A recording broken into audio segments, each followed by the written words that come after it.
بحالی جمہوریت کی نئی تحریک۔ نوابزادہ نصر اللہ خان حقے کے ہلکے ہلکے کش لگا رہے تھے اور ٹھہر ٹھہر کر مجھ سے باتیں کر رہے تھے۔ ان کا کہنا تھا کہ سیاستدان پر مشکل وقت آئے تو اسے سیاسی تنہائی سے بچنے کے لیے اپنے مخالفین کے ساتھ اتحاد بنانے سے گریز نہیں کرنا چاہیے۔ میں نے پوچھا کہ پاکستان میں پہلا سیاسی اتحاد کب بنا تھا؟ نوابزادہ نے اپنی ترکی ٹوپی اتار کر سائڈ ٹیبل پر رکھی، ملازم کو آواز دے کر سرائکی میں کہا کہ چائے لے کر آؤ، اور پھر اپنے سر پر ہاتھ پھیر کر بتایا کہ پہلا باقاعدہ سیاسی اتحاد 1953 میں مشرقی پاکستان میں بنایا گیا، جہاں حسین شہید سہروردی کی عوامی مسلم لیگ نے اے کے فضل حق کی کرشک پراجا پارٹی اور کچھ دیگر پارٹیوں کے ساتھ مل کر حکمران مسلم لیگ کے خلاف اتحاد بنایا اور 1954 کے صوبائی الیکشن میں مسلم لیگ کا صفایا کر دیا۔ جگتو فرنٹ نے 237 میں سے 223 نشستیں جیت لیں۔ اے کے فضل حق مشرقی پاکستان کے وزیر اعلیٰ بن گئے۔ وہ بنگالی کو قومی زبان کا درجہ دینا چاہتے تھے اور نیوی کا ہیڈ کوارٹر مشرقی پاکستان منتقل کرنا چاہتے تھے، لہٰذا انہیں غدار قرار دے کر برطرف کر دیا گیا۔ ایک سال کے اندر اندر اس غدار نے مسلم لیگ کے رہنما چودھری محمد علی سے اتحاد کر لیا۔ چودھری صاحب وزیر اعظم اور اے کے فضل الحق وفاقی وزیر داخلہ بن گئے۔ یہ حکومت زیادہ عرصہ نہ چلی۔ گورنر جنرل سکندر مرزا نے مسلم لیگ میں توڑ پھوڑ کرا کے ایک نئی پارٹی بنائی جسے ریپبلکن پارٹی کا نام دیا گیا۔ ریپبلکن پارٹی نے عوامی مسلم لیگ سے اتحاد کر لیا اور یوں حسین شہید سہروردی وزیر اعظم اور ڈاکٹر خان صاحب مغربی پاکستان کے وزیر اعلیٰ بن گئے۔ سیاسی سازشوں نے جمہوریت کو اتنا کمزور کر دیا کہ 1947 سے 1957 کے درمیان 7 وزرائے اعظم تبدیل ہوئے۔ نوابزادہ صاحب بتا رہے تھے کہ 1958 میں جنرل ایوب خان نے مارشل لا لگایا تو سیاستدان کوئی بڑی مزاحمت نہ کر سکے کیونکہ وہ قائد اعظم کی وفات کے بعد سے مسلسل آپس میں لڑ رہے تھے۔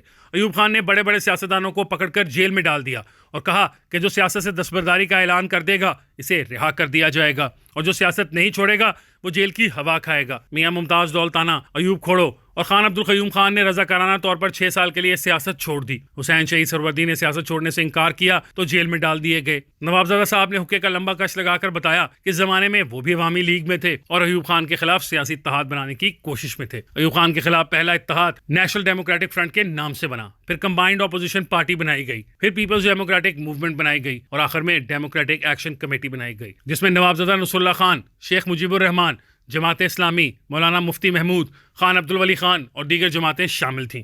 پاکستان پیپلز پارٹی بھی اپوزیشن میں تھی لیکن وہ اس میں شامل نہ ہوئی، البتہ اس نے ایوب خان کو ہٹا کر نئے انتخابات کے مطالبے کی حمایت کی۔ اس اتحاد نے اتنا دباؤ ڈالا کہ ایک دن army chief general Yahya Khan نے اپنے باس ایوب خان سے استعفیٰ لے کر خود اقتدار پر قبضہ کر لیا اور دعویٰ کیا کہ وہ پاکستان میں اسلامی نظام نافذ کرے گا۔ ریڈیو پر یحییٰ خان کی تقریر سے متاثر ہو کر نوابزادہ نصر اللہ خان کے پرانے دوست آغا شورش کاشمیری نے اپنے جریدے ہفت روزہ چٹان میں لکھا، اسلام کے خلاف ہیں جتنے نمک حرام، قہر و غضب سے فوج کے بچتے رہیں تمام، زندہ رہے گی عہد سلف کی روایتیں، یحییٰ نے ریڈیو پر کہا ہے گزشتہ شام۔ جب جنرل یحییٰ خان کے دور حکومت میں پاکستان دو لخت ہو گیا تو پھر آغا شورش کاشمیری نے اپنی غلطی پر معافی مانگتے ہوئے لکھا، تو نے اس عرض خدا داد کو دو لخت کیا، جو سیاہ کار تھے سازش میں تیرے ساتھ رہے، ان کا شیوا تھا کہ فرزی کو پیادہ پیٹے، ان کی خواہش تھی کہ شطرنج تیرے ہاتھ رہے۔ نوابزادہ صاحب کو اپنے دوست شورش کاشمیری کا کلام زبانی یاد تھا۔ اس دوران چائے آ گئی، انہوں نے حقہ چھوڑ دیا اور میز کی دراز سے ملتانی سون حلوہ نکال کر میرے سامنے رکھ دیا، کہنے لگے یہ تو آپ کے والد کو بھی بہت پسند تھا۔ پھر یاد دلایا کہ ذوالفقار علی بھٹو کے دور میں پہلے UDF کے نام سے اتحاد بنا جو ٹوٹ گیا،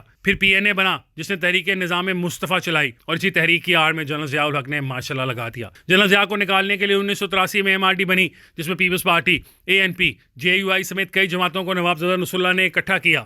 MRD کی تحریک پر جنرل ضیاء نے ہیلی کاپٹروں سے شیلنگ کی۔ جنرل ضیاء الحق طیارے کے حادثے میں دنیا سے رخصت ہوئے تو MRD کی جماعتوں کے مقابلے پر اسلامی جمہوری اتحاد بنا دیا گیا۔ یہ اتحاد بے نظیر بھٹو کو وزیر اعظم بننے سے نہ روک سکا لیکن بے نظیر صاحبہ کی حکومت کو 1990 میں برطرف کر دیا گیا۔ انہوں نے سیاسی تنہائی سے نکلنے کے لیے پیپلز ڈیموکریٹک الائنس بنایا۔ 1992 میں نوابزادہ نصر اللہ خان نے نواز شریف حکومت کے خلاف NDA کے نام سے اتحاد بنایا۔ 1999 میں نواز شریف حکومت برطرف ہو گئی تو پیپلز پارٹی والوں نے مٹھائیاں بانٹی، نواز شریف اور شہباز شریف کو جیل میں ڈال دیا گیا تو بیگم کلثوم نواز نے نوابزادہ نصر اللہ سے امداد طلب کی۔ نوابزادہ صاحب نے مسلم لیگ نون اور پیپلز پارٹی میں اختلافات کے باوجود ان جماعتوں کو ARD میں اکٹھا کر دیا۔ ARD بنتے ہی جنرل پرویز مشرف نے نواز شریف کو سعودی عرب بھیج دیا۔ نواز شریف کے بیرون ملک چلے جانے کے بعد 2002 میں انتخابات ہوئے اور آصف علی زرداری نے جیل سے نوابزادہ صاحب کے ساتھ رابطہ کر کے کہا کہ کسی نہ کسی طریقے سے مسلم لیگ کاف کے وزیر اعظم کا راستہ روکیں۔ نوابزادہ صاحب نے کوشش تو بہت کی لیکن کامیاب نہ ہوئے اور انہی دنوں ایک نشست میں انہوں نے مجھے سیاسی اتحادوں کی تاریخ سے آگاہ کیا۔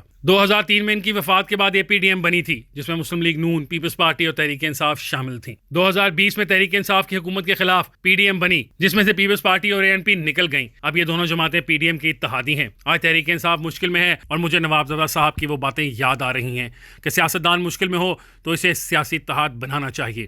لیکن تحریک انصاف کو فی الحال کوئی اتحادی میسر نہیں۔ دوسری طرف حکمران اتحاد میں ٹوٹ پھوٹ تیز ہو رہی ہے۔ نوابزادہ صاحب کا ایک برخودار پیپلز پارٹی اور دوسرا تحریک انصاف میں ہے۔ سیاسی ٹوٹ پھوٹ ختم نہ ہوئی تو حالات اتنے بگڑیں گے کہ آج کی حکمراں جماعتیں کل کو تحریک انصاف کے ساتھ مل کر بحالی جمہوریت کی نئی تحریک چلا رہی ہوں گی۔